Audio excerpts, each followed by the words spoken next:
자, 제품 카탈로그가 있고요. 중공업, 농업 막 이런 거 파나 봐요. 건설 장비. 건설 장비로 탱크가 나왔어요. 우와!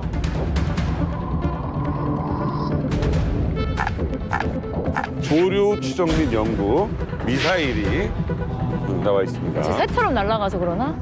운송대.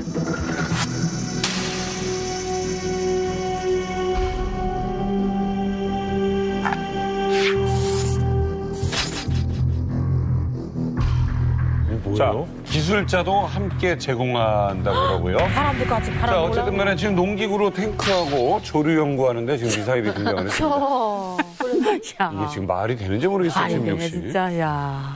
일단 그 조광무역이라는 회사는요, 북한에 있는 무역회사입니다. 처음에는 본사를 마카오에 두고 그 설립이 됐었는데, 마카오에 있던 다른 여러 가지 그 북한 업체들도 관리를 하고, 뭐 비자 발급 업무를 하는 영사관 업무까지 할 정도로 아주 그 비중이 큰 회사였었고요.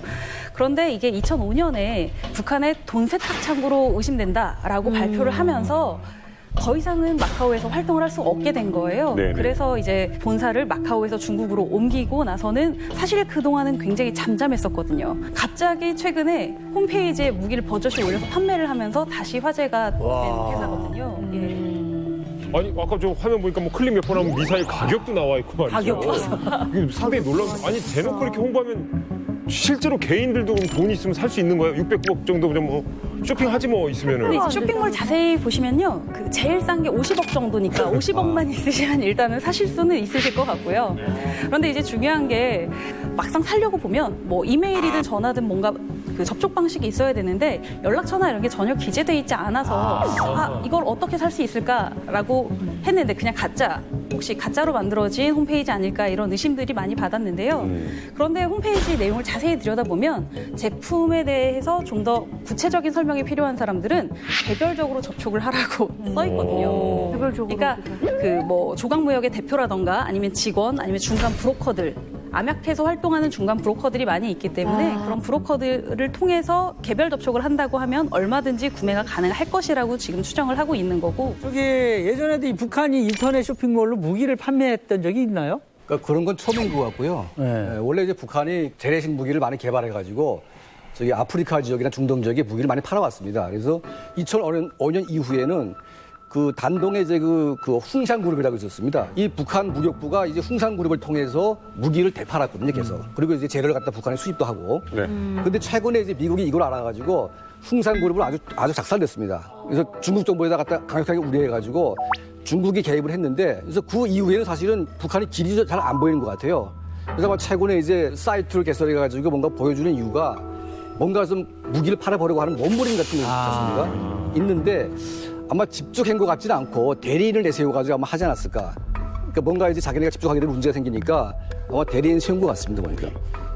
저 박은지 교수님, 네. 지금 북한은 대북 제재를 받고 있어서 이렇게 무기를 판매할 수가 없잖아요. 그러면 인력도 판매가 금지돼 있나요? 지금 현재 유엔 그 안보리 대북 제재 그 하에서도 할 수 있는 게 문화체육교류입니다. 그래서 그 저희 동계올림픽 때도 그 북한 선수단하고 응원단들 왔었잖아요. 그런 것처럼 문화인들, 그다음에 예술인들, 그다음에 스포츠 그 선수들은 해외에 얼마든지 대회를 나갈 수도 있고 그렇기 때문에 이 사람들을 주로 그 보내거나 아니면 이 사람들을 그 보조하는 그런 그 보조 인력들의 관련자들, 기술자들을 섞어서 내보내는 형태로도 많이 하는 걸로 알려져 있고요.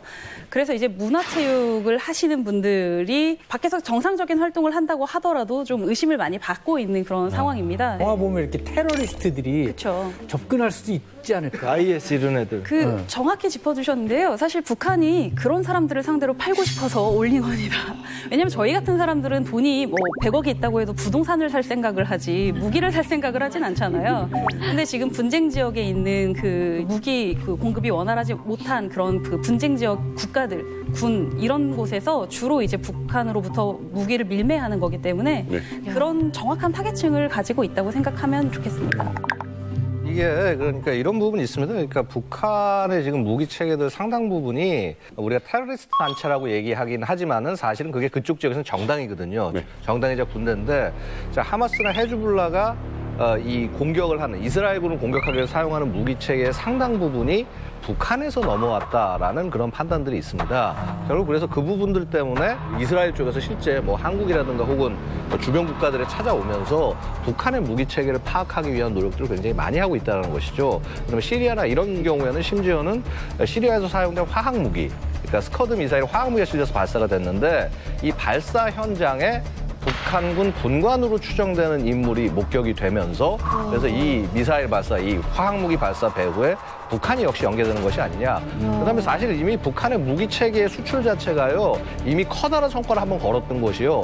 자, 우리 여러분 스커드 미사일이라고 아시지 않습니까? 네. 이 스커드 미사일이 사실은 대대적으로 수출에 성공한 것이요 이란입니다. 84년에 시험 발사 성공하고 난 다음에 곧바로 이듬해 이란에 팔기 시작합니다. 왜냐하면 이란-이라크 전쟁으로 당시에 이란이 미사일을 엄청나게 이라크 쪽으로 쏴댔는데 부족한 미사일을 북한에서 사들인 거죠. 왜냐하면 중국이나 이런 나라들이 안 파니까. 북한이 세계 무기 수출 5대국에 속하는 나라입니다. 그러니까 미국, 러시아, 중국 세 개 나라가 직접 무기 거래하기가 껄끄러운 나라, 중동이나 동남아, 남미 이 나라들은 대부분 다 북한 무기가 들어가는 거예요. 그렇게 하시면 아무튼 뭐 무기를 누군가가 사고 또 팔 생각을 한다는 건 뭐 수준이 어느 정도 있다는 뜻 같기도 한데 저는 그래서 네. 북한이 가지고 있는 무기의 그 수준이 되게 궁금하거든요. 그렇죠. 예. 대한민국과 북한 과연 군사력 수준은 어느 정도 차이가 날까 궁금합니다. 저희가 표를 준비했어요. 자, 한국 대 북한 군사력 비교표입니다.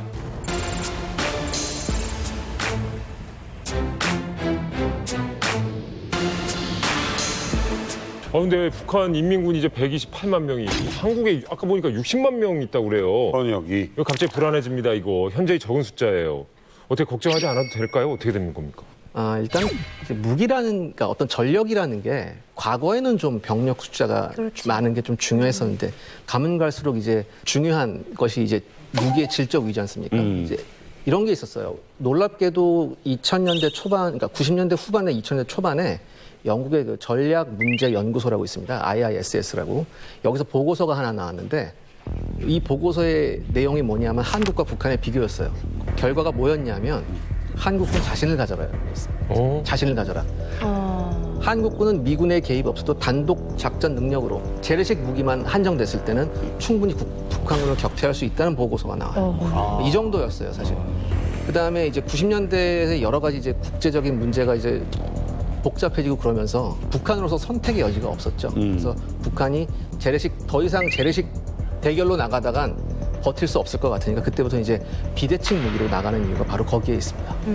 비대칭 무기요? 예, 그러니까 우리가 대칭 무기, 비대칭 무기 하거든요. 그게 뭐죠? 그러니까 쉽게 말해서 대칭 무기는 뭐 쟤네가 전차 100대 가지고 있으면 우리도 100대 가지고 있어. 있고 그래야 돼요. 근데 그런 질적인 차이가 계속해서 나다 보면 네. 더 이상 우리가 저런 똑같은 무기 체계로는 대항할 수가 없잖아요. 그렇죠. 그러니까 대칭적이지 않은 비대칭적 무기, 쉽게 말해서 탄도미사일이나 이런 핵 같은 전략 무기를 가짐으로 해서 우리가 전쟁 억지 능력을 가질 수 있다 이런 거죠.